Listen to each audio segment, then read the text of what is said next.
Hello and welcome to What's Trending, the show where we unpack everything that people are talking about online. Joining me today is Heath, and we have got a lot to get through, from ChatGPT Wrapped to superflu cases to algorithm issues. So let's jump straight in. Eden, the first story I want to talk to you about is this ChatGPT Wrapped that everyone is talking about. And a lot of people have been sending me their ChatGPT wraps. Now, I've got to be honest, I was too nervous to do it. You know, where it's like I've spent a year or so of telling ChatGPT Yeah. every time I'm sick, every time there's something wrong with the kids, asking me to check emails, like, I don't know if I want ChatGPT to like psychoanalyze me and tell me, oh, these are the things you struggled with the most. This is like your most common word. Like, I don't know if I don't mind like Spotify Wrapped or anything like that, but ChatGPT seems like, you know, where it's like Oh, they're kind of see, like, oh, don't tell AI too much. And it's yeah. like, yeah, I know I shouldn't be, but also these are my fears. Um, Well, do you know what? I actually I feel like Spotify Wrapped is more revealing and more really? vulnerable. Yeah, because I think for me, like, music is such a way in which I process my emotions and kind of like feel into things. So for me, my top 5 songs are always like tell you the year I've had. So I actually did the ChatGPT Wrapped in preparation for this. I'm happy Okay. to share some bits from it as I'll well. go for it then. Um, but in fact, I'll get it up now. But I kind of like wanted this to be a thing, and I'm so glad that people are actually just using it and making it a thing. I was hoping ChatGPT would do it because I've got Right. friends that write their breakup messages through ChatGPT. Really? Yeah, Oh and I'm my like, God, that's wild. you need to get it to summarize all your situationships for the year.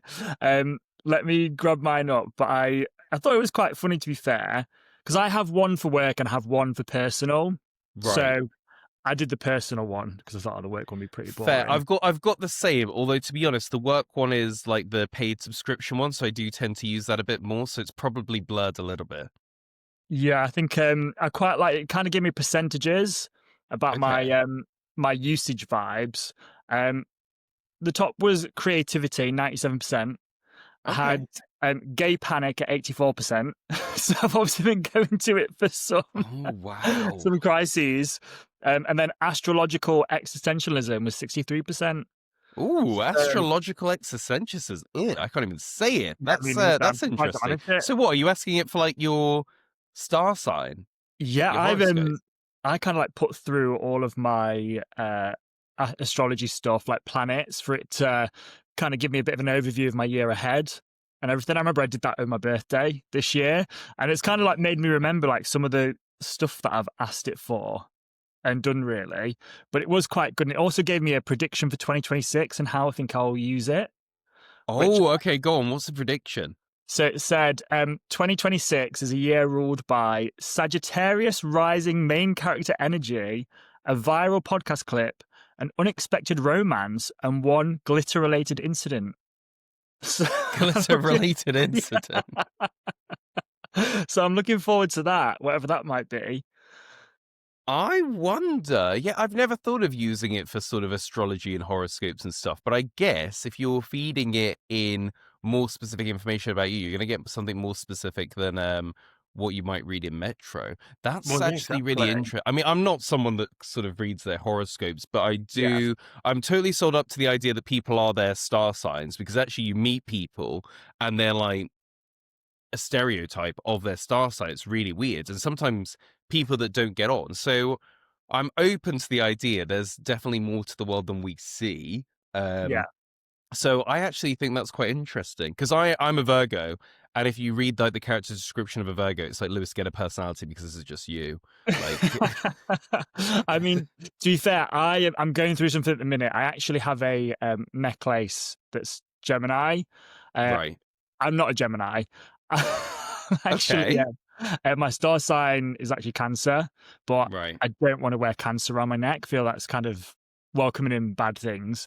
So right. I've just started telling people that I'm star sign trans because I'm just going by Gemini, and that's the traits I want to feel into. That kind of fun, flirty Interesting. So vibe. you Yeah, identify that way. Got you. yeah. Interesting. I haven't heard that yet, but I'm sure that is I'm coming. making a new thing. Yeah, Yeah, you're starting a trend on what's trending. yeah.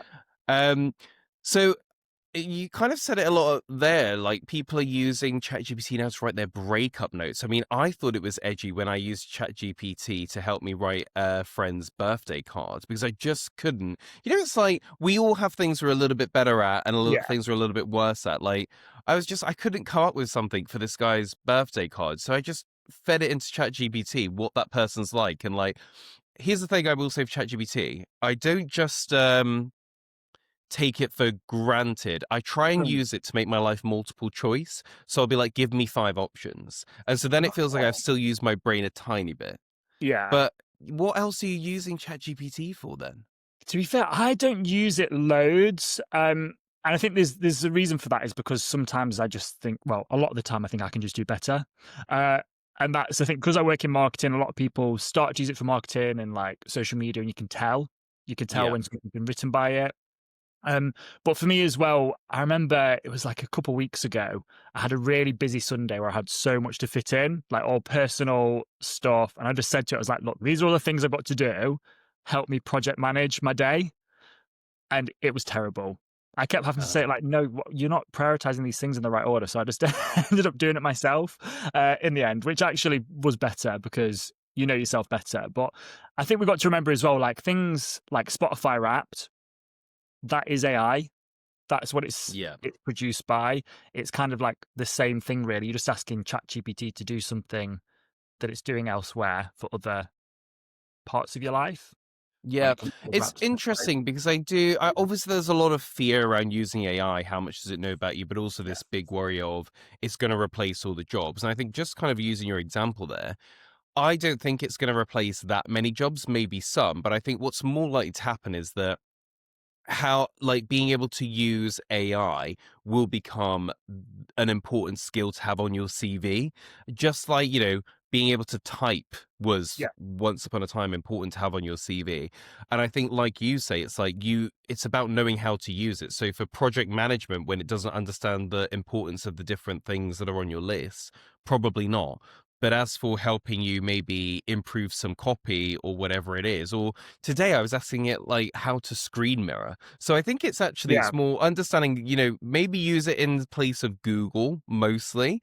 Um, and then I think for some of those creative tasks dependent, but it's always going to be about you and how you program it and what you tell it. And I don't know about you. Do you write or do you talk? So I just put the dictate thing on because I'm just so much better at talking than I am of like writing it all out and I get bored. So I'm like, rather than that, I'd rather just put the dictate on, chat to it for a minute and press the enter button rather than type it all out.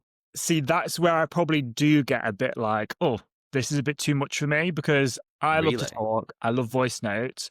I don't want to put my voice into AI because Oh. I just worry about kind of where I know when you put like photos and images into AI, like it doesn't store them and it does delete Mm. them after it's used them. But I don't know, there's something about that just does weird me out a little bit. Like I don't want there to be some kind of recreation of your voice, especially when people are putting so much content out there, especially for us doing podcasts and even just like speaking on social media on videos.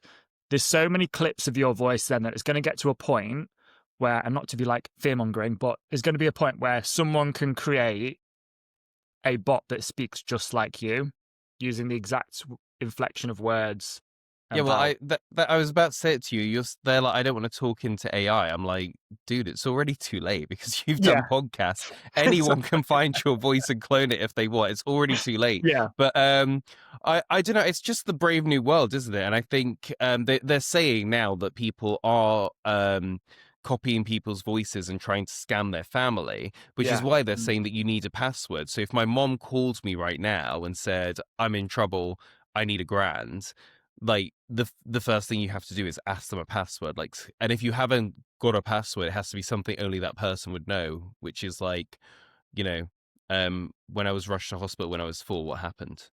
Yeah. Mm, Like chat gpt is not going to know that, we unless hope it's got the not. medical records. Yeah, which I Give mean, it time. hope it. Yeah, but I do love AI. I love the kind of way we're using it. Like I said, I don't think it's going to replace jobs either. I think it's just going to streamline our work Yeah. and actually free up our time to do things. So, and I think that's the thing is people started using ChatGPT and AI for the fun stuff and the creative stuff. Like, actually, no, Mm. get it to do the stuff you don't want to do. Get it to do like data analysis. Get it to do the boring stuff. I use it for coding because I'm not a techie, but I work in a tech company doing marketing, and sometimes I need to code something that I don't have a clue how to do. So it bridges that knowledge gap for me. Yeah, I know what you're talking about. I mean, I think you're right, because I think one thing that no one's really talked about, and maybe this is only in certain kinds of jobs, is that people's jobs have gotten huge now. And if you look back on like those films from the 80s and 90s, like people in marketing, like a marketing exec or so, had an assistant. I mean, that was how Uh-huh. good the economy was. It's like not only do we not have an assistant, now there's so much more you need to do. There's reporting, there's project planning, there's all this kind of stuff. Where it's like, actually, I think that jobs became almost a bit too much for one person. So now that we have this super AI assistant, actually it kind of feels like, oh, it's re-leveled the balance a little bit where, you know, there was maybe a little bit too much being asked of people. Yeah, no, I completely agree. And I think we are at a point where our work and like expectations throughout the day are so high from other people and from just ourselves as well. Really, I know I'm guilty of it.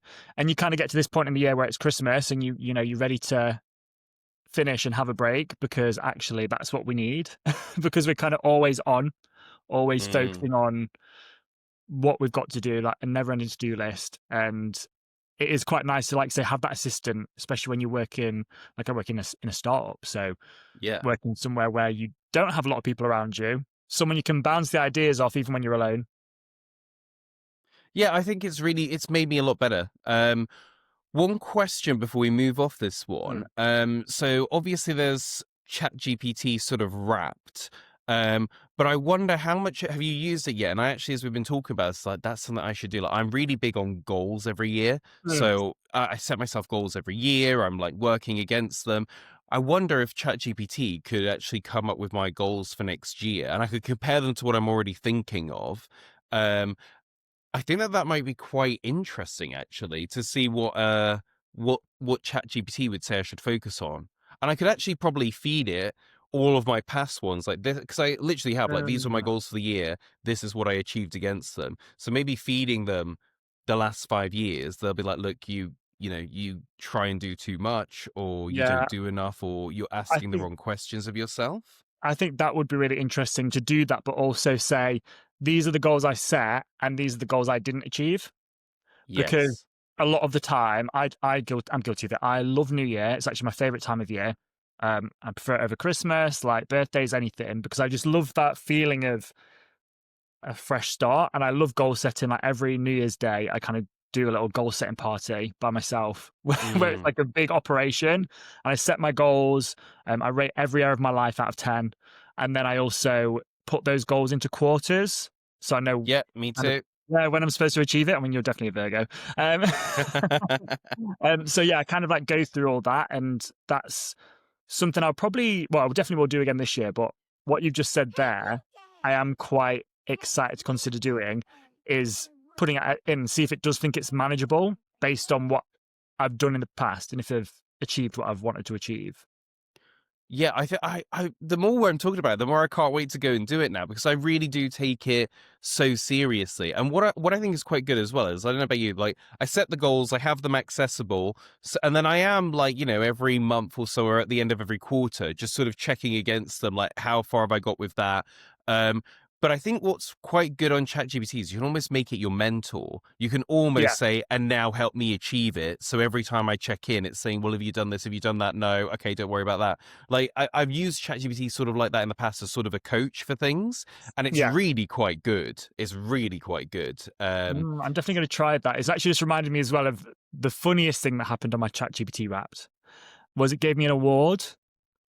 Um, Oh. and it said ChatGPT's most likely to make a Google Doc for a hookup award. I was like, what kind of read is that? And then now we're talking about this. It's like, oh yeah, because I'm literally planning everything. It makes sense. Yeah. Interesting. Right. Well, let's move on to the next story because I could talk about ChatGPT all day. The next story is that a super flu is going across the UK, people are quite worried about this, actually. There's talk of should we have masks again? Everyone is being sort of encouraged to get the flu jab.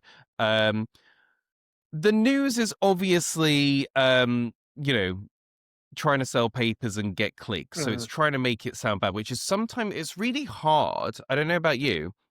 It's really hard to sort of disdain hype from reality of like, look, I know a lot of people that have been unwell, but not Mm. unwell in the sense of like outside of traditional flu. Um, so I don't know how worried to really be about it. I mean, I have kids, so it's just factored in we're all going to get sick all the Yeah. time. I'm just like, meh. It's not something I'm too worried about. What about you? Well, to be honest, it's one of those things that I am so shut off to any news like that. And I think it's probably like just a trauma response from COVID that I just don't even want to entertain it. But I do, it's the time of year. Like, yes, there's going to be a spike in sickness because the changing weather, like, just, it's just how it is, isn't it? We're taking less care of ourselves. We've got less access to natural vitamins, you know, so we're not as looking after ourselves as much as we probably should be during this time. I will probably fall ill as soon as I break up from work because that's what happens because I'm kind of just so on. When you finally take that time to rest, you're gonna get sick. You know what? Snap. Yeah. Maybe we're quite similar in that way. So, like the last 3 Christmases, I think. Mm. I have been ill in that week between Christmas and New Year. And I mean, like, properly in bed, shaking with my feet against the radiator because I'm so cold. Yeah. And it's just so weird that it's happened in that same week, like every year. And my other half, she was kind of saying to me, like, I think it's because your body knows that's the only time of year that you can rest. So it Yeah. takes you down. I Yeah. remember, I think it was either last year or the year before. I had woken up at like 4 a.m. I'd gone and done telly, and throughout the TV, I thought I was going to be sick. Like I really felt unwell. Um, But I'd agreed to meet a friend for brunch straight after. So I then went to the brunch and was eating and was like, I feel really ill. And then the friend made me walk all the way to the train station, like 20 minutes. And then I was finally on the train getting home. And I literally was like, I'm gonna be sick. I'm gonna be sick. I'm just like sort of with willpower getting myself oh home and God. just sort of got home. And as soon as I walked through the door, I was sick, was straight to bed, and was just like completely out of action for like 3 days. Oh God. And I think that there is something in that where I just sort of there's no time for me to be sick. There's kids to deal with, there's TV to do, there's my Yeah. actual job to do, there's stuff to write, there's things to be edited. There is no time to be ill. So it is that weird point of the year where it's just like, you go down. I understand that it's dangerous the older you get, the flu, and obviously, Yeah. a lot of old people. But sort of we've always had that. I don't know. I think I'm holding a bit of trauma from COVID, and especially this week, it's come up a lot about should we wear masks? Should we wear masks? And I'm like, I kind of feel like after COVID, I've seen loads of news articles and loads of leaked WhatsApp messages from um, MPs, basically like, oh, the mask didn't really do anything. It's like, well, if we know that, why are we even coming back to this as a suggestion? And also, I think I have so much COVID trauma. I'm like, that's how it started. Mm. And then it was like, then we've got to lock you indoors. Then we've got to jab you, and you've got to have a jab, or you're not going out. It's like, Yeah. it's like I'm not going down this road again. I can't do it again. I've got so much like trauma left from Yeah. it. I'm just like, no. So it's good that you're sort of cut yourself off from the news in that sense. Maybe I wish I could try that, but I actually like part of my job is to go on TV and talk about news. Yeah. So I it's mean, it's too late it's for me. when you asked me to do this, I thought it was quite funny because, like, oh my God, I'm one of the least people that reads the news ever. But I was like, oh no, this is good. It's good to kind of, see what's going on.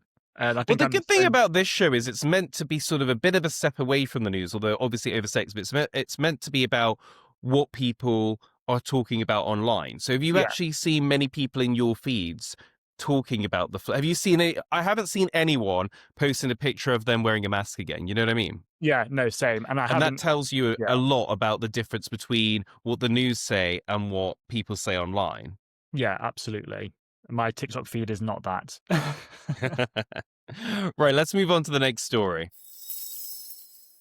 Right. So this story is absolutely crazy. So this is a viral video. And basically there's a guy, he's parked his car, and Oh my then god, yes, I saw this. yeah, then the council come and they paint a disabled bay around his car, and then later on someone else comes and gives him a ticket for parking in a disabled bay. I mean, it is beyond wild. Now, I will Yeah. caveat that with the councillors kind of had to say, oh, yeah, and they've cancelled the fine. But I do wonder if he had not been recording it and not being able to post it with the count. You know, it's like the counts had nowhere to go on that. It's like, that is insane. You cannot find someone when you did that to them. What do you think? So yeah, I think this is so mad because also he was on holiday as well at the time, wasn't he? So it was Yeah, all through I guess like his his CCTV ring or door cam doorbell, thing. yeah. Yeah. So I think that's obviously crazy because he ended up with like 4 tickets. Um, which is mad. I do think there's something in there's just so much to unpack here. One, it's like just complete lack of communication from the Mm, council that you're gonna implement that on the road where people park and people live. Like fair enough that you have to, but you also probably should write it in a letter. You know? yeah. Send a tweet. I don't know. And then there's also the fact that this guy has done it and then posted it online. It just for me is just such like a comment on the world that we live in now. It's like everything is content. You it's so ridiculous. Like people will just take anything from their Ring doorbell and post it online. It's weird, isn't it? Because I'm always on the sort of fence about this whole camera instant viral world in which we live, especially Mm, as someone with kids. You know, if my kids did something embarrassing in public and someone pulled out their phone and then posted it and then millions of people saw it, and uh, then, you know, my kids are like terrified to go out of the house and they've been yeah, mocked. I really worry about that. I don't like, you know, there are we've had them before in the past where there's pictures of an old lady standing on public transport and a young man sat down, and someone takes pictures like disgusting, where it's like, you don't know what's happened. He might have yeah, said, do you want to sit down? And she's saying, no, I'm getting off the next stop. Or I yeah. had you know, my granddad before he died really struggled with getting up. So on public Mm, transport, he would prefer to stand because he wasn't sure if he'd be able to get up in enough yeah, time to get off it. So it's like you don't know the context. So I'm always a bit, I don't love that about our world, but I do love it in this sense where it's like you can hold like people to account and you can yeah. say, look at what they did. Like this is undeniable. So it's really good in that sense. Where do you kind of stand on the whole camera, pull it out, go viral stuff? I don't like it. I really again, it's exactly for that. It's the kind of fear that anything could just be that viral moment. And also we're not kind of like living in it. Like I think Yeah. sometimes funny stuff happens and we can just have it as like a story to tell. Yeah. But yeah, I think we're kind of obsessed with just recording things and posting it online. And don't get me wrong, I record things and post them online, but I also try and live in the moment as well. And I think that comes from working in like marketing, social media, and then obviously doing like podcasts and things like that. Like there is a fine line between, hang on, when does it stop becoming content and stop becoming my life, or vice versa? Right. Yeah, What do you think of a lot of what people have been saying about this viral clip is this is just like a metaphor for what living in Britain is like now? Like you literally have done nothing wrong, but they will create sort of legislation around you and then yeah. fine you. And it's like, you know what? We've just had the budget and everything like that. And I was out at dinner yesterday with sort of we're all sort of I don't know if I could call myself young anymore as I'm approaching mid-30, but I think people that's that still were sort young. of doing well, get it, you know, we're getting to the top of our game, but everyone around that table was kind of like, oh yeah, I wanted to rent my place out, but the paperwork is too much, and I actually now with taxes would be worse off. And then there was someone else saying that they wanted to move to a bigger house, but actually they can't because of this and that. And it's like, oh, like the country we are in right now, I feel that in the sense of, my God, you can't do anything because there's always something to sort of keep you back in your box and you'll be no better off. And I thought literally putting that box around that car and then finding him was like, yeah, I actually get that. Like that we're not, there's not a good vibe in the country at the moment for just being able to sort of go about your life and just do things and be Yeah. ambitious. Yeah, and that I think that's exactly its ambition, and I don't think we're particularly a very ambitious country. Like, I Mm, don't think that's something that is instilled in us from, like, a young age. Actually, when you think about, like, school and, like, the schooling system, a lot of it actually is just kind of do as you're told, follow the rules. mm, And generally people that aren't like that, um, when they're kids and maybe a bit more rule breakers or unruly, they won't do well in school, yeah. but they'll probably do better later in life because they've got that conviction to kind of like question why. And I think Mhm. that's for me, that was probably quite an issue at school is that I would just kind of like follow the rules. I'd be a goody two shoes and I'd do as I was supposed to do. But then as I've got older, I'm kind of like questioning things like, well, actually, no, like why? What's the purpose in that? What's the point? And if there's a Yeah. reason for something, I'm happy to do it. But if it's bullshit, sorry, I'm not subscribing. You know what, I was a goody two shoes in school as well. I think I didn't break too many rules, but yeah, as I'm getting older, well, it's kind of like like you say, if the rules are there for a good reason, fine. But so Mm, many of the rules in the wider society now seem to be designed to catch people out, to tax you more, and mm, to stifle ambition. I mean, even just as like an aside, this podcast, right? So I do a lot of things on the side. So I have a main job, and then I go and do the papers. I do the advice column. I do podcasts. I do yeah. writing. I go and do speeches at events and stuff. And so I've made a lot of sort of money outside of my main job. And so I had to start sort of declaring that and sort of be sort of partly self-employed. So last year I had to do my taxes for the first year. Mm, Um, and basically, I had to pay back everything I've made in that year, like pretty much everything. And I yeah. was like, what? But all those mornings of waking up at 4 a.m. to get to a TV studio, then go do a normal job, and then go and do a speech somewhere after work, and then go and like write this article, or go in this podcast. I was like, that A is saying to me, don't be ambitious, don't get outside your box, just Yeah. do your job, then go home and watch Netflix because we're not going to let you make any more money. A. But B, it impacts the wider society in the sense of if I've been allowed to keep that money, and fair enough, I should pay some in tax. It's just Yeah, of course. it's about the percentage. But I would have probably been able to have put that money into doing this podcast in person. And we would Yeah. have, I would have had you down to London, paid for your trip and all that kind of stuff. And we'd have a producer doing stuff. And it's like, no, we're not.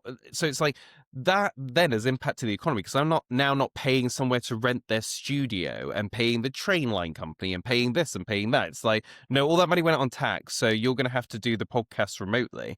And I do think that that's a wider thing of the system we're in at the moment. It's like someone that's trying to be ambitious and grow different things is sort of being beat back in their box, and that's not good for the country because that'll only go so far. Yeah, I completely agree. And I think it kind of comes back to the fact that the country is just in a bit of like a lack mindset almost. Mm, Like whenever you kind of want to do something, you're faced with problems. So then you're yeah. kind of constantly having to be like solutions focused. And it gets to the point where you're bending over backwards to try and make something work, but finding that resistance because again, there's people there that don't want you to do it or to achieve higher Mm. because they want something to work a certain way. Uh, and I think that's kind of the kind of difficulty we're facing at the minute. And it is it I does look think it's very bleak. hard as well. It's the one thing not on the government spreadsheets in the sense of the government, like they do manage, they do look at productivity and they look at GDP and they look at the employment figures. I'm like, ambition is a hard thing to monitor, but Mm, I just don't, so I don't think it's a priority for them. Like, but you need to be encouraging ambition because it's someone like me that would then eventually go off, start their own company and start employing people. And if I'm sort of kneecapped in the beginning stages, then that never happens, right? Or yeah. even like, I like you, I work in a small company, and from seeing my boss and seeing the ins and outs of what is done in a small company, I'm like, I don't know if this is worth it, to be honest. Like to take that risk and to Yeah. have, 20 people's mortgages depending on you making sure this company goes. And then at the end of the year with profits, so we'll have all that, we'll tax all that. It's like this. I think something fundamentally needs to shift in the psyche of Mm, whoever we have in government to make people sort of ambitious. I was listening to something that Joanna Lumley said a while back, and she was like, we didn't have all this in the 70s. She was like, in the 70s, you just find a place, you pop like a dress on a hanger, and it was a shop, and that was it. Yeah. And then you shop, and then Yeah. once you'd sold the dress, the shop was shut. And it was like, that kind of like, oh, I'm just gonna try something and might get it wrong, not, oh, I'm gonna have to, remortgage my house to afford a space to have a shop, then I'm gonna have to do all Mhm. this paperwork, then I'm gonna have to do all this, up to code violations, then I've got to employ people, so we've got to make sure I'm making their pension contributions. It's like we've almost made it too hard to do anything. Yeah. Well, imagine if you don't have a house to remortgage to start that.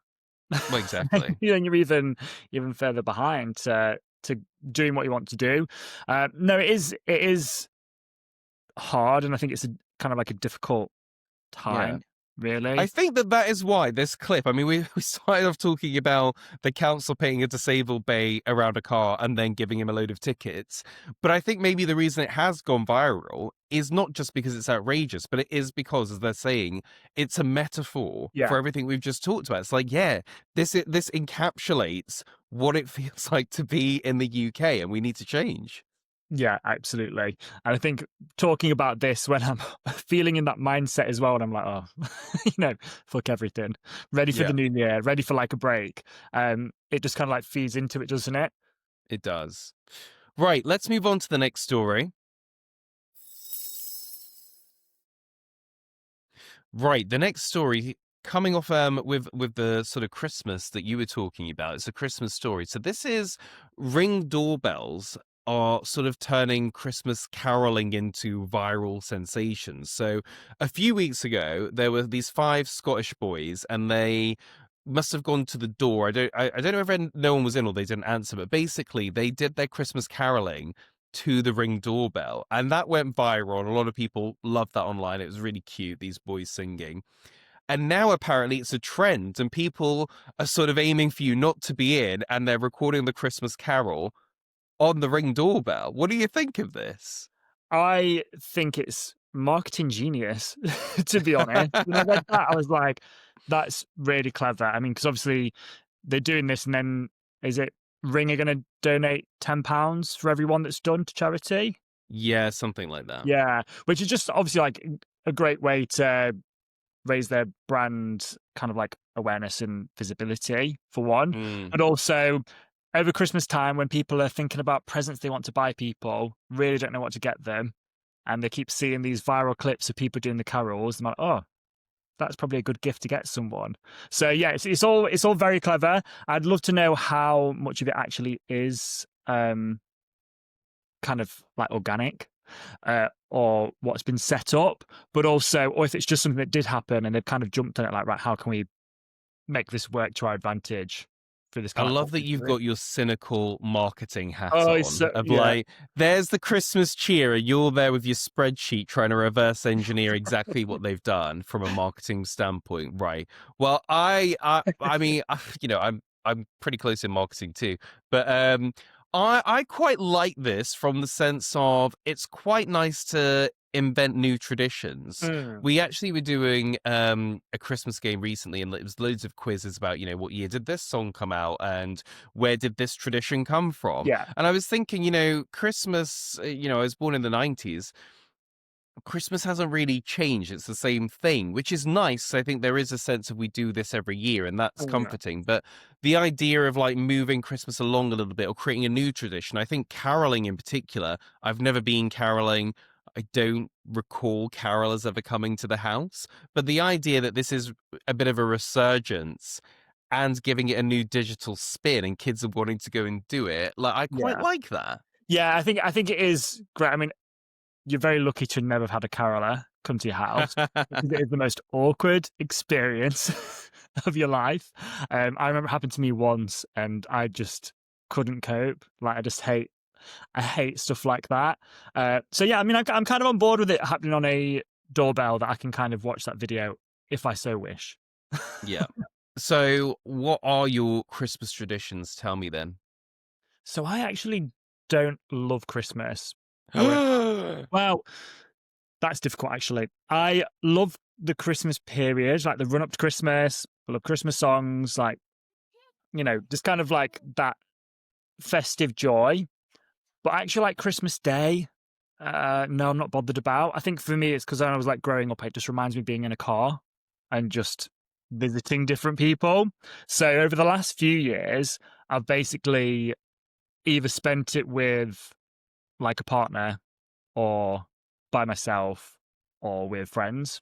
Mm. So I kind of like started to build my own, but this year I actually be spending it with family. I'm spending it with my um, brother, sister-in-law, niece, and nephew, which I'm really Oh, excited lovely. about because this year I was like, I really want that kind of Christmas where, they're not going to be kids forever, and I want to be able to experience it with them. So we're actually doing a tradition this year where we are doing Secret Santa. However, um, you've got to get it from a charity shop, Oh, and okay. it's really nice as well because the kids have done it and they're like 7 and 3. So they've gone to the charity shops to try and find something for the person that they're wanting to get for. It's just quite nice to include them in it and actually get into that mindset that Christmas is also about kind of like giving to other people and Mm. considering other people. Where I think a lot of the time when you're a kid, like it's just about what you receive, isn't it? A lot of the time. Yeah. No, I love that actually. Because I always remember there was this rubbish Christmas film on like years ago. I think I watched it at, like my nan's house, and this woman was dying, and there was a guy trying to understand what the meaning of Christmas is, and like he comes to her and it's like the meaning of Christmas is love, and she's like, no, that's just part of it. And basically, it transpires at the end the meaning of Christmas is children, and she's like, you got it. And then she dies.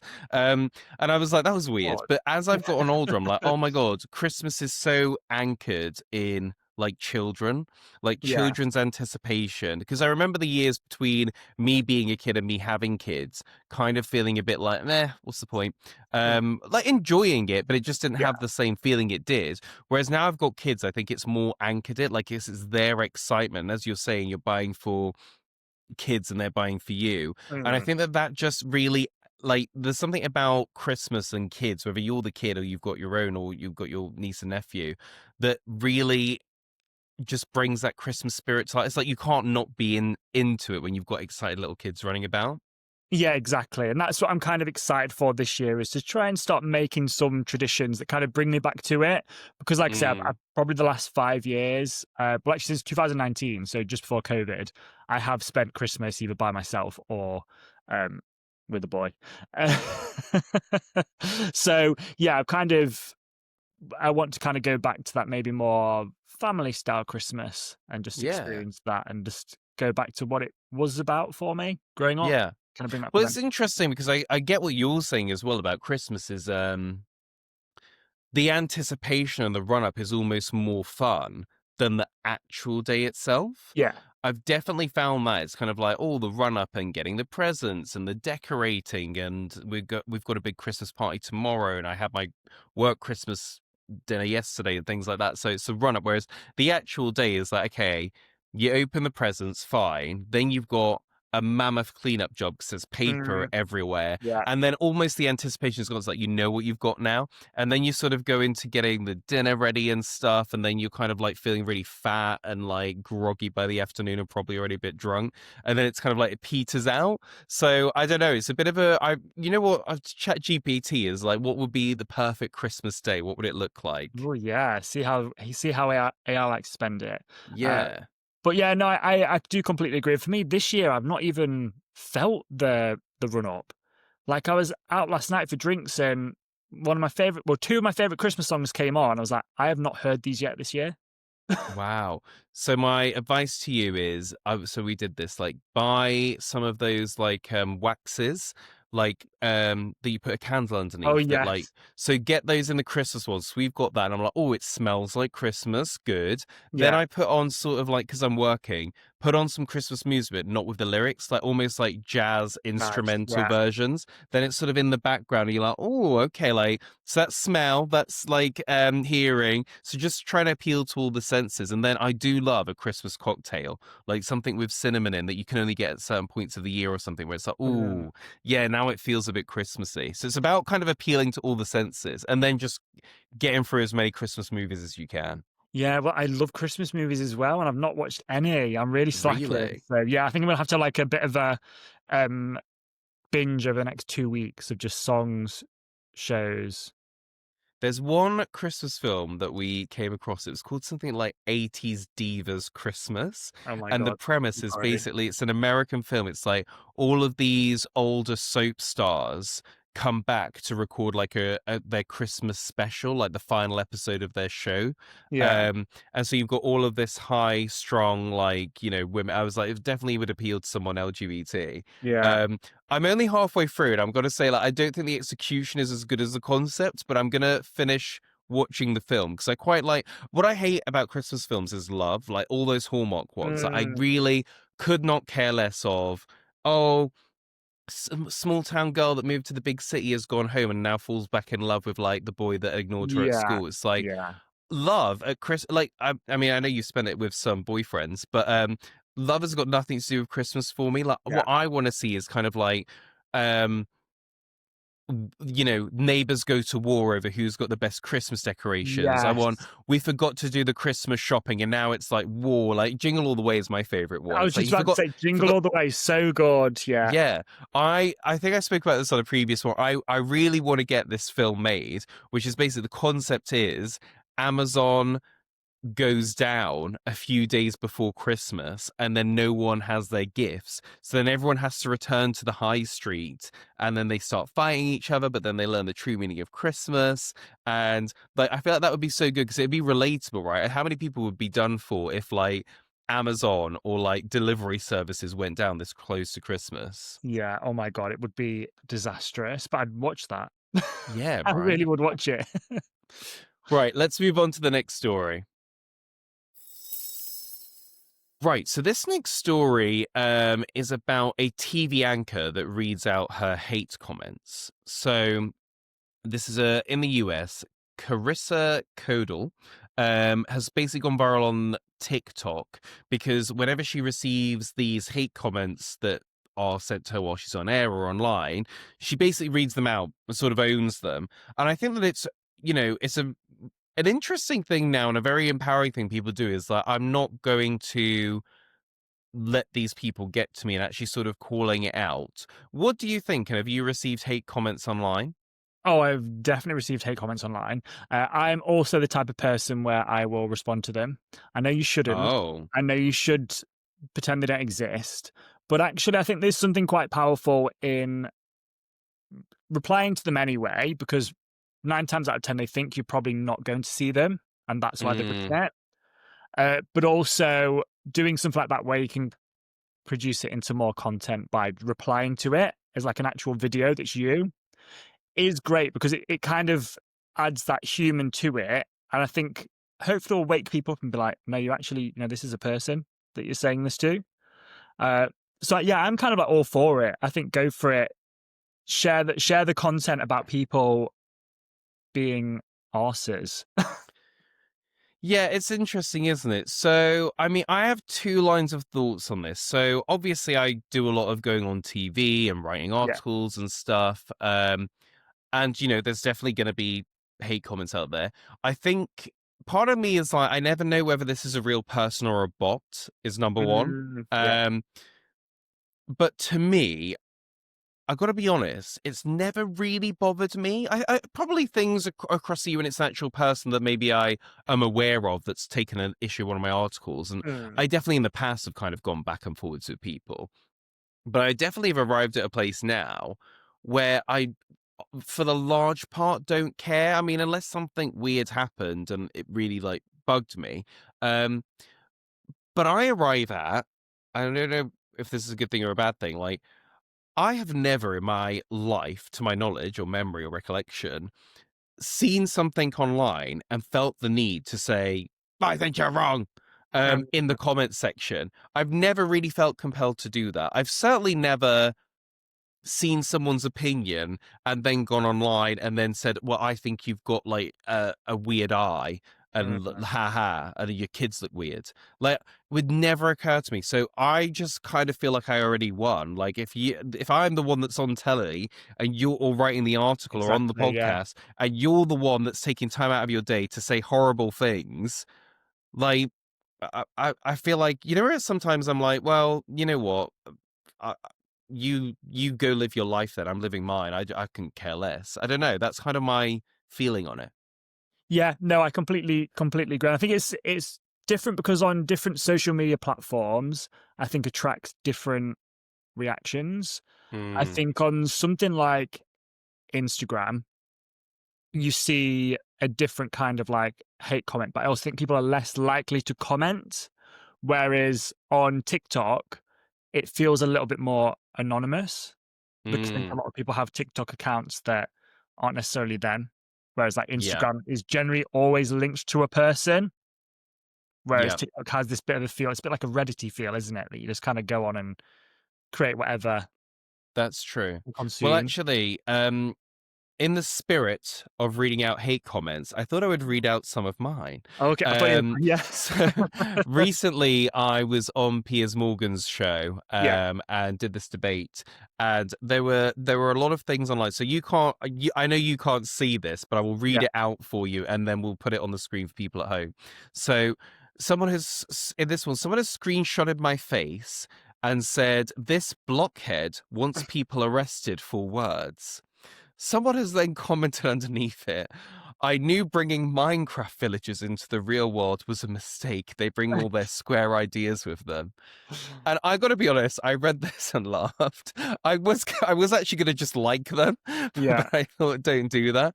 I mean, I would say for me, I feel like personally that's a win because you couldn't attack my arguments. You attacked the way I looked. yeah. Second of all, I don't know. I don't feel weird about the way they look. A lot of people tell me I have a square head, but I'm like, I don't really know what that means because it's such a, someone will like, "You're fat." I know what that means, but a square head, I'm like, okay, is that a good thing or a bad thing? Just I means don't you've got know. a strong jawline that people are jealous of because people get filler for that shit. So, So thank you. yeah, Well, that's why that I'm like, I don't know if this is an insult, an observation. Should you have a square head? Should you not? I don't. It just isn't something that bothers me. If they were like to me, like, you look like you're balding, then I'd be in complete oh my despair god, and on I'd the be train to. in I'd tears. be on the plane Yeah. to Turkey before like. You know what it is, but a square. I don't know. Maybe it's just that particularly doesn't bother me. But as I say, you're there commenting away on something. I've never felt the need to comment on something or someone's appearance online to try and make them feel bad. You can live in your own hell. I don't care. This is just not what I waste my time with, which is, maybe a bit of a lucky situation to be on. I do need to be aware that obviously other people might receive comments like that and absolutely it destroys their week and their Yeah. self-confidence. So it's obviously a bad thing. But I think my little fight back is being like, why would you even care what someone posts online? That's a very odd thing to do.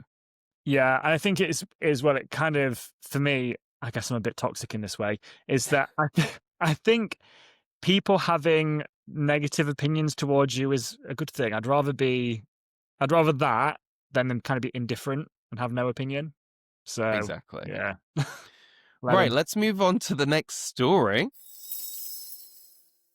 The next story is about YouTube viewers being down, shock, horror. So basically, this is about a fresh wave of videos that have kind of come on to YouTube now, talking about how creators are saying that there's a glitch or an algorithm shift in YouTube that is making it harder for them to get views. This is obviously really interesting because YouTube is pretty much eclipsing sort of normal broadcasting or even the Mm. streaming platforms for where particularly young men are spending a lot of their time. They're watching documentaries, they're watching videos, they're watching explainers. So YouTube really has sort of like monopolized people's time. So it's very interesting for creators. Obviously, this show goes out on YouTube too, to kind of see actually where are all the viewers going and people saying, well, it can't be that people just aren't looking at this stuff anymore. It must be some sort of algorithm glitch. With your marketing hat on, what do you think? I just love it when people blame the algorithm. Like it's just such a thing. Like the algorithm, it cannot possibly be the content. It can't possibly be anything that I'm doing. It's the algorithm has got it against me. And yes, there's always something about the algorithm, whatever that is, that kind of can impact your content when you're posting and what you're posting. But also maybe just what they're posting isn't engaging their audience as it normally does, or maybe the audience are busy. Like, Mm, I think it's really difficult, especially I'm assuming because it's YouTube, I'm assuming it's long form content.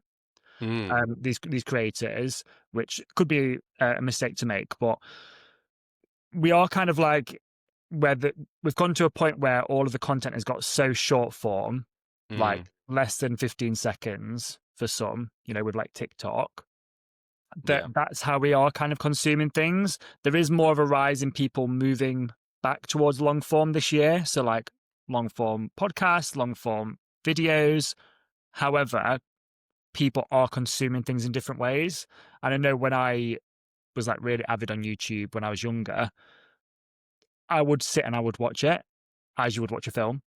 Yeah. Where kind of what you said something there earlier about watching the Christmas film and you're like halfway through. Yeah. Whereas that's mad really to think like watching something that's, a film that's kind of one entity and then just like pausing it, going about your day, going about a few days later and then coming back to it. But Yeah. that's how I consume things like that as well now because no one has the time to just sit there and watch a 2-hour thing in Yeah. one go. Unless we're really lucky and we're able to like binge a series, sometimes can do that, but it's very Well, rare these days. I'm rarely just sat watching the TV. I will either Yeah, be on my phone or on my laptop. Like literally the other day, I was editing a previous episode of this podcast while we were watching a film, which yeah. is like crazy that I was doing two things at once. But there's another viral clip actually. I don't know who it Was it is in it, but she's Jamila basically Jamil? saying, "Oh yeah, that's it, Yes, that's it," I was where just about she's to say like, the same they thing. Yeah, dumb it down. yeah. So second screen viewing. So people are creating content like film, TV for exactly what you've just said. The fact that you're not putting your sole focus onto that, you're doing something else. And it's the same Yeah, actually. When I watch something, I'm generally doing something else. yeah. That's I don't know. Is that a good thing or a bad thing? Are we optimizing our time, or is it that we can't get enough dopamine hit or switch off? What do you think? I don't think it's a good thing because it's making our content less enjoyable and like gripping, I guess. It's the fact that we don't have to be invested in it, but we can still follow what's going on. And then you kind Mm, of consider like, oh well, how does that feed into when we're in our friendship groups or when we're with people in real life? Are we able to kind of mm, keep in check and in loop about what they're talking about? yeah, Or we're so used to having something else? I think you're right, but I almost think if I were to predict where media is going to go, like they're saying, oh, no one's watching terrestrial TV anymore, and now this thing with the YouTube algorithms. I really think in the next 20 years, people will create their own stuff in the sense Mm. of they will say to ChatGPT or whatever it'll be called then, I want you to create season 11 of Friends. I want cameos from blah, blah, blah, blah. And I want a couple of storylines to be around this. And it will just render it and it will just make you 22 episodes of season 11 of Friends. Well, actually, this probably could happen, but it'd be monetized. And actors will actually get given a fee in order for them to Mm, be put in that because we're seeing it at the moment with models as well. I think it's yeah. H&M have like basically signed like the first like AI models type thing where they basically some models have given the rights to their likeness to be used in AI campaigns. Yeah. So actually, yeah, I think that probably will happen in the next 20 years, really. Someone will say, oh, I really want to finish watching, like, I want to watch the 4th season of And Just Like That. I don't know who's going to say that. It might be me. It did get good towards It the end. It was a did. weird place to stop. I know. I kind of wish it had kept going on. But It's so like I they probably will do finally that. got to where they should have been. Yeah, I probably will ask for that. So, yeah, But to make sure. again, I think sometimes it's goes into what a lot of fans these days think is that I could write this better than you. Like Mm, when they did, and just like that, like just as an example, like my whole thing, I thought the way they started it made no sense. I felt like what should have happened? I agree with actually getting rid of Big, but I don't think you should have killed him off. It should have been her choice. I think that he should have gone to jail for like embezzling or oh my something. God. Yeah. So then she has no choice but to go back to her own apartment, her old apartment. So she sort of reset there. But then I think what would have been the most genuine and interesting thing to have happened to her in that beginning would have been that she was cancelled. That maybe a Yeah. Che Diaz character would have found her old articles from the 90s and have been No. like, you said this, you said that, you said this. And then she starts her podcast as kind of a rediscovery of, okay, well, what is life like now? Why did I have such an issue with bisexual men and say all these things Yeah. in my columns in the 90s?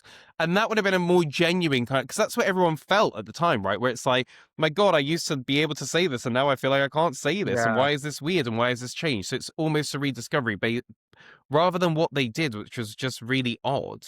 It was so odd. I mean, I watched it and I Yeah, we did obviously enjoy it. watched it. But yeah, I will say that they could have gone down that. And actually them cancelling that podcast was the worst thing they could have done, because that was Yeah. her really coming to her own. I was like, oh yeah, this is gonna be that kind of Sex and the City vibe, but in a modern twist. Yeah, I thought it's weird. Everything that they could have done, like they just didn't do it, or they killed it off really quick. I mean, even moving her out of her old apartment and into this new place, I was like, there's literally nothing left, is there? You don't even do Yeah. voiceovers anymore. So what are No. you? And I think it's about as well. What's really interesting is you leave the fans in charge. Like they want to watch your show because of your show. Whereas I think Mhm. and just like that is a good example, because they came back and tried to, well, this is not Sex in the City. It's like, well, no one asked for that. Like Yeah. people want nostalgia from the 90s. Just get your ass back here, behave the same way you did, but have a little friction with the modern world. And that's Yeah. all we want. We don't need all this. Oh, we're not that anymore. We've changed. We don't care. We don't want you because you've changed. We want you because of what you were like in the 90s. Yeah, and actually, of course, the characters are going to change because they've aged, and Yeah. but generally still going to experience a lot of the same things. And when we went into that stage where Carrie was single and like a couple of the new ones were single, and Miranda being single, like Mm. actually, yeah, that's really interesting to see a woman in her 50s, how that single life differs from when she was in her mid 30s. Yeah. And more, it's interesting as well because we've all aged as well. Yeah, So actually, like realizing maybe being single and sleeping around is not as much fun as it was in your 20s yeah. or whatever is quite interesting. So, I know there'll be a lot of trouble with it, but I'm actually here for, you know what? I'd rather write the script myself.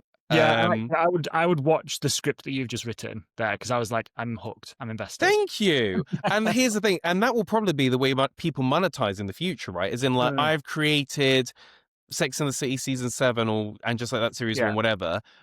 This is it, and you can pay to subscribe from me, even though ChatGPT probably or whatever has created the it. It facilitator. was my idea, and Yeah. then almost in the same way YouTube works, you're sort of subscribing to me and paying me a little bit of money for Mm. that. So I don't know. We'll see. It'll be interesting. I'm on board for that whole, yeah, sign me up, Yeah. get it done. Right, let's move on to the final stories. Right, we're wrapping up today with the trending travel destinations for 2026. So this is a list that's come out. Bangkok is number 1 travel destination for 2026. Paris is also on the list. Barcelona, Rome, London. Don't know who'd want to come here. Oh. Madrid, Amsterdam, Marrakesh is on there as well. What are your travel plans for 2026, and did any of these surprise you? To be honest, I have, I was going to say I have no travel plans for 2026, but that's a lie. I've had a lot of travel plans for 2025, so I was going to hopefully have something a bit less wild. I think I'm going to Berlin and Amsterdam. That's confirmed. And then I've got some other things that will be booked soon. But yeah, I think that list doesn't surprise me. I mean, Barcelona is one of the most visited places in the world. So that doesn't surprise me. Paris, obviously. I mean, I actually don't like Paris. I'll be honest. But yeah, I can see why someone want to go there. Rome, yeah. Oh, this is all kind of like European cities, isn't it? I mean, Bangkok as the top does make sense, because even though I guess your flights probably are more expensive to get there than somewhere in Europe, when you are there, it's cheap and you'll have a Yeah. fun time. I think that's what we One want thing from it. that I can't talk about this with you without mentioning is that you do full-on lookbooks for each day of your holiday, right? I Yes. remember seeing Yeah. this. I was inspired by it, but you fully like put the outfits on you're going to wear for each day and take a picture of them so that you know Yeah. what you're going to be wearing each day, which is, I mean, I thought I was organized, but that is wild. Yeah, because then I make a list of everything underneath. So basically, generally, you have like what, 2 or 3 outfits for a day max. Hmm. So yeah, I'll take a picture of what I'm wearing, list everything, and also I'll put like whether it's AM, PM, or like what the events are that I'll be doing. Wow. And that's generally, so people think it is mad. It's generally because I hate overpacking and I hate missing things out as well. So for me, Right. then I can look at those pictures and think, right, I need to pack this, this, and this, and then I kind of know that I'm not bringing stuff that I don't need. And Okay, so then it's an efficient. I mean, it is. yeah, It's wild amount of planning that goes in. That also means you need to know what you're doing for each day of the holiday, which leaves not a lot of time for like spontaneous getting lost and yeah, meeting a boy. I mean, generally. A lot of the time when I go on holiday, because it is quite jam packed, I do. But then there'll be other days where it will be like, oh, just explore, and I'll just pick an outfit that's kind of like Okay. easy to wear or whatever. But if there's anything like planned, I do want to know what I'm wearing and kind of I've have got to it. ask you as well. Like, one thing I really want to do more of next year and going forward is more traveling because it's Mm, never. I've got to be honest, it's never been something I've been that bothered about. I mean, I've obviously yeah, been abroad, I've been to places, but it's not something where I've ever been like, I've got to do it. Whereas some people are just like they're in and out all the time. Um, and I decided what I needed to do was have something visual, like mementos from everywhere that I've been. mm, Because then if yeah, I have something visual in my house, like, well, I want to grow that and I want to add to it.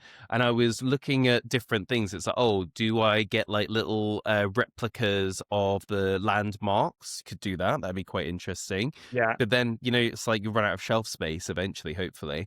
My parents and grandparents used to always bring back magnets. So their fridge is just full of like magnets from everywhere yeah, they've been. I was like, oh, that's done. And what I've actually landed on now is retro postcards. So I want to have like a yes. big like board in my living room and kind of like put retro postcards on and sort of after every trip write on the back what the highlights were. So then I've got Oh, something yeah, I love visual that. as like a reminder. Do you have anything that you like bring back from your trips? Have you got anything like that? I don't, and because I'm actually a very like non-sentimental person, Okay. so I don't keep anything. Like I don't really like stuff. Yeah. So but then what you've just said there with the postcards, that's probably something I could get on board with, but I'd Right. probably just have it in a book. So I Fair could enough. Yeah, that's yeah, quite cute. which I quite like the idea of. But yeah, like I throw everything away or just don't get it. I'm Really? yeah, like the only things I do keep actually are any drawings or cards that my niece and nephew have done for me. That's the only That's thing that I nice. have that's just through time. I have got like boxes of things that I've kept. I'm probably a secret hoarder. It was really funny when me and my other half started dating and she came to my place and she was like, "Oh, I love that you're so minimal. You don't have anything, do you?" And I Mm, was like, "Yeah, that's right." And then she eventually came to my granddad's house where I had a room yeah, and it was like the record. She was like, "Oh my God, you're a secret hoarder. You just bring everything what here, but you don't actually throw it away." And I was like, "Oh no, she's discovered it." She's there like chucking things in the bin. Like, you don't need this. What do you need this t-shirt from like where you were at school for? It's not even signed by literally. anyone. Well, I'm this like, this oh is the no. thing. So because since like 2012, I think I've moved house maybe like 16 or 17 times. Wow. Yeah, so for me, like I used to be quite sentimental. I used to love keeping things, and it got to a point like halfway through all that moving that I was thinking, "Fuck this!" Like, and I was like, I couldn't bear it anymore. So for me, the less stuff, the better. I want to just put everything in a bag and flee whenever I need to. Well, I've kind of set myself a goal of eventually, next time we move, I want to get like one of those old fashioned trunks, Oh yeah, things.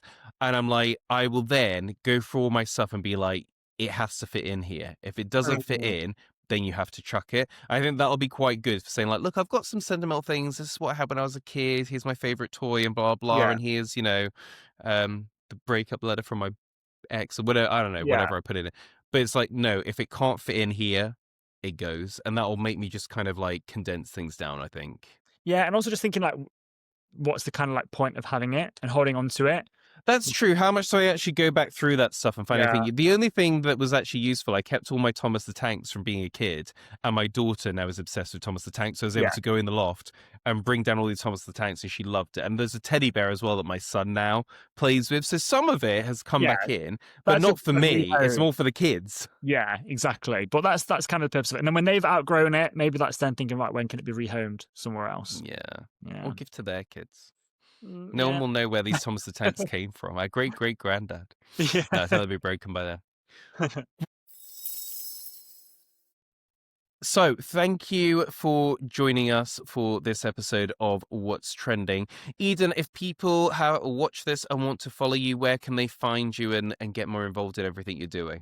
Yeah, of course. So thank you for having me firstly. And if people want to follow me, they can find me on Instagram at It's Eden Heath. That's probably the best place. And then there's links there to my podcast and all the other stuff that I do as well. Perfect. Then stay curious, stay scrolling, and I will see you next week. Subscribe for more content.